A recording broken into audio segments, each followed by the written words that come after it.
श्री रविंद्र जी पाटी। धन्यवाद सभापति महोदय। आज के इस विशेष विधेयक पर मुझे बोलने का मौका दिया।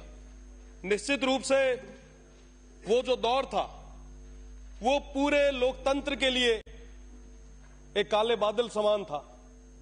उस समय के हाल अगर देखें, कई सारे युवा साथी यहां पे बैठे हैं, कई सारे भाई बाहर से भी देख रहे हैं। एक इमरजेंसी करके फिल्म आई थी, जब उसको देखा, ताराचंद जी साहब अभी बोल रहे थे, कई सारी चीजें उन्होंने कही।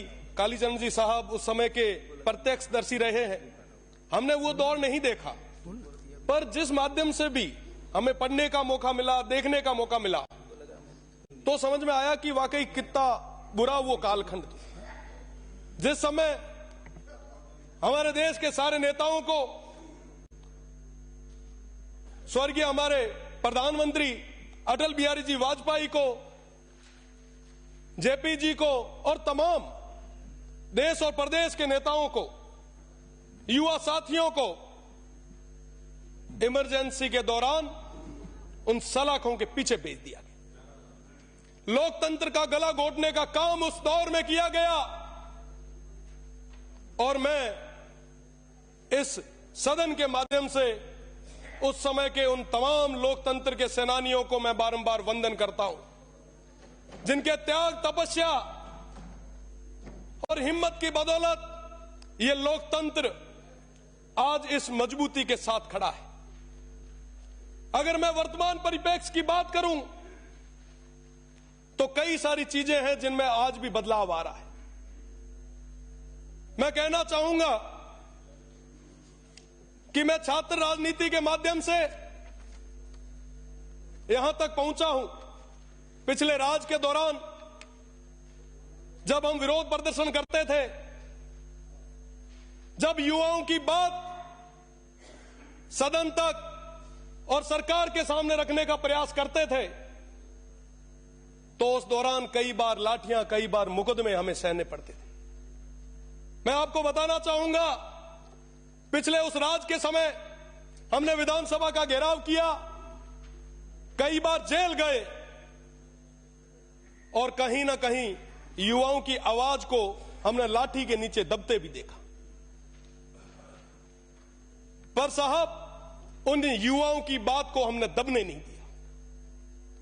आज के अगर दौर की बात करूं तो आज के दौर में इस लोकतंत्र के सबसे पवित्र मंदिर में जनता ने आशीर्वाद के रूप में हमें यहां भेजा। न पक्ष का साथ था, न विपक्ष का साथ था, पर जनता का आशीर्वाद।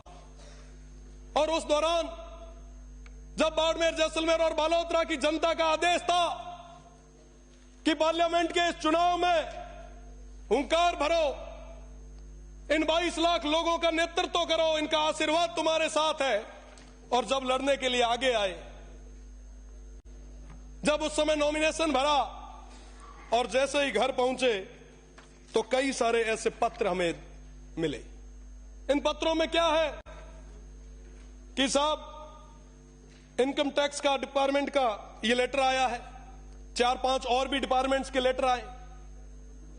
मैं निश्चित रूप से पूरी जिम्मेदारी के साथ कह सकता हूं, हमारे प्रदेश के मुखिया जी और तमाम लोगों को इस चीज का पता भी नहीं होगा कि ऐसी चीजें हुई है, पर जो पीछे बैठे हुए लोग हैं वो ऐसे षड्यंत्र रचते हैं जिससे कि सरकार की एक बुरी इमेज, एक गलत छवि कहीं ना कहीं बने।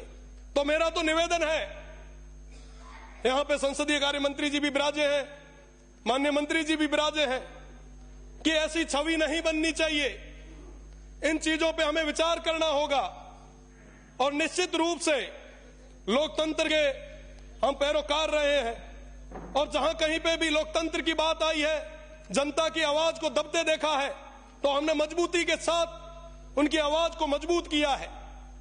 पर कहते हुए बड़ा दुख होता है कि इस सदस्य पर, जो आप सभी से उम्र में छोटा है, एमपी चुनाव के बाद एक साथ 3-3 मुकदमे दर्ज किए जाते हैं।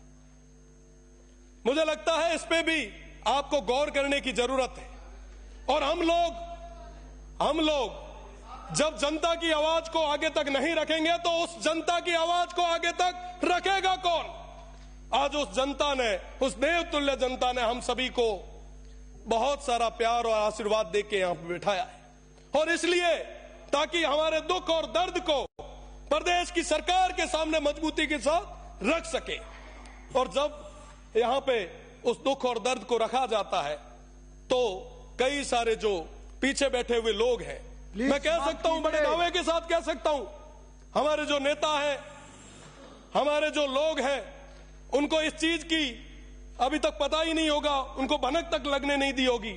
और पीछे बैठे हुए कुछ लोगों के द्वारा षड्यंत्र और साजिशों के द्वारा आवाज को हमेशा दबाने का प्रयास किया जाता है। मेरा निवेदन है कि इस बार पे गंभीरता से आप सोचें, आप विचार करें, क्या वाकई हम लोकतंत्र को मजबूत कर रहे हैं? निश्चित रूप से लोकतंत्र को मजबूत करने के लिए छात्र संघ जैसे चुनाव भी होने चाहिए ताकि हमारी नई पीढ़ी भी आगे आए। मैं पुनः सभापति महोदय को बहुत बहुत धन्यवाद देता हूं और निवेदन भी करता हूं कि हमारे जो लोकतंत्र के सेनानी थे उनको पूरी सुविधाएं मिले, निश्चित रूप से उनको याद किया जाए, हर स्कूल में उनको पढ़ाया जाए ताकि पता चले कि साहब वो हमारे लिए लड़े थे। बहुत बहुत धन्यवाद। जय हिंद, जय भारत। श्री रविंद्र सिंह भाटी। धन्यवाद सभापति महोदय। आज के विधेयक पर, राजस्थान भू राजस्व विधेयक 2025 पे आपने मुझे बोलने का मौका दिया। मैं तो माननीय मंत्री जी से यही निवेदन करूंगा कि कई सारी चीजें जो मेरे से पहले अजमेर से आने वाले सदस्य, भरतपुर से आने वाले सदस्य ने कही, निश्चित रूप से उस पर विचार किया जाना चाहिए। हमारे किसान भाई और तमाम वो लोग, उनके हितों के साथ, उनके अधिकारों के साथ कोई खिलवाड़ नहीं हो, इस पे पूरा ध्यान देना बहुत ज्यादा जरूरी है। और साथ ही साथ एक बहुत बड़ी समस्या पश्चिमी राजस्थान की मैं आपके संज्ञान में लाना चाहूंगा। जब से हमारी सरकार बनी है, पश्चिमी राजस्थान के लोग बहुत खुश थे कि साहब ये सरकार उनके हित के लिए, अधिकारों के लिए कई नए कदम उठाएगी। पर मुझे कहते हुए बड़ा दुख है कि वो तमाम चीजें, तमाम आशाएं, तमाम इरादों पे कहीं ना कहीं पानी फिरता दिख रहा है। साहब, आज के समय में मेरे हाथ में कई सारे कैबिनेट्स की प्रेस नोट्स हैं। लगभग हर कैबिनेट के प्रेस नोट के अंदर एक ही चीज लिखी हुई आ रही है, land allotment, land allotment, land allotment और लैंड अलॉटमेंट। और साहब, पूरे पश्चिमी राजस्थान की जमीनों को उन अंग्रेजों के समान मल्टीनेशनल कंपनी जो आई है उनके चरणों में आपने सुपुर्द कर दी। हमारे वो लोग जो काल के थपेड़ों से निकल के आए थे, जो इतने साल तक वहां दूर दराज क्षेत्र में, रेगिस्तान में बैठे थे, वो इस आशा और उम्मीद के साथ बैठे थे कि साहब आप आएंगे, कुछ नया लाएंगे। कैबिनेट्स की मीटिंग में उनके लिए कई सारे नए सौगात, नई स्कीम्स, नए डेवलपमेंट प्लान्स लाएंगे। पर साहब, डेवलपमेंट के नाम पर आज उनके साथ बहुत बड़ा खिलवाड़ किया जा रहा है। आखिर गुनहगार कौन है? ये जमीनें किसकी है? किस शर्त पे दी जा रही है? वहां पे जिस गोधन की आप बात करते हैं, उस गोधन का क्या होगा? वहां के लोगों का क्या होगा? उन किसानों का क्या होगा? वहां पे रहने वाले लोगों का क्या होगा? सब कोई कभी विचार किया आपने? लाखों करोड़ों हेक्टेयर जमीन दे दी, आज भी देते जा रहे हैं। सब इस बदले में आपको मिला क्या? आज भी वो क्षेत्र बिजली के लिए तरस रहा है।